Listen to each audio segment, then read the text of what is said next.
Now, Delhi women medicos are learning self-defense after what happened in Kolkata. Desperate times call for desperate measures, and these healthcare workers have said that they'll take it upon themselves to protect, not leaving it to anyone else. Here's a report from Delhi's Fortis Hospital.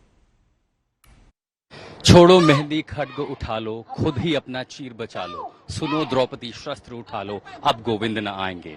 Pushpamitra Upadhyay ने जब ये कविता लिखी होगी तो उन्हें भी अंदाजा था कि एक समय ऐसा आएगा जब महिलाओं को अपनी सुरक्षा के लिए, आत्म सुरक्षा के लिए आत्मनिर्भर होना पड़ेगा।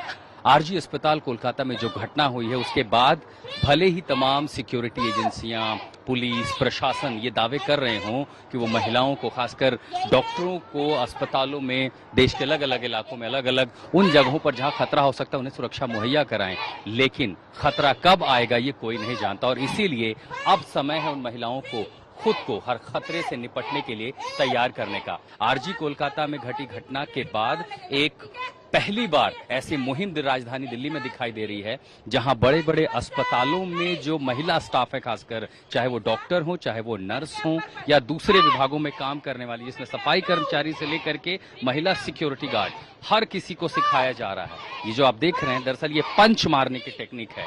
पंच कि अगर सामने कोई ऐसा इंसान आता है जो खतरा पहुंचा सकता है तो कैसे उसे जवाब दे सकें, कैसे उसके शरीर के कमजोर हिस्सों को पहचानें और पूरी फुर्ती से मुकाबला कर सके। भले ही पुलिस, तमाम सुरक्षा एजेंसियां मौजूद हों, लेकिन आवश्यकता कभी भी पड़ सकती है। और ऐसे में पहली बार देश में एक मुहिम आपको दिखाई दे रही है कि अब इन महिला डॉक्टरों को, महिला नर्सों को, तमाम उन महिला स्टाफ को अस्पतालों में चुनौतियों के लिए तैयार किया जा रहा है।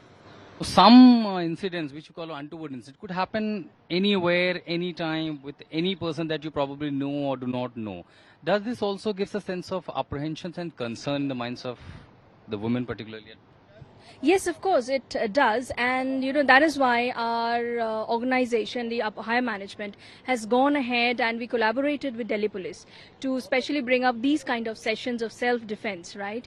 And we have helpline numbers as well.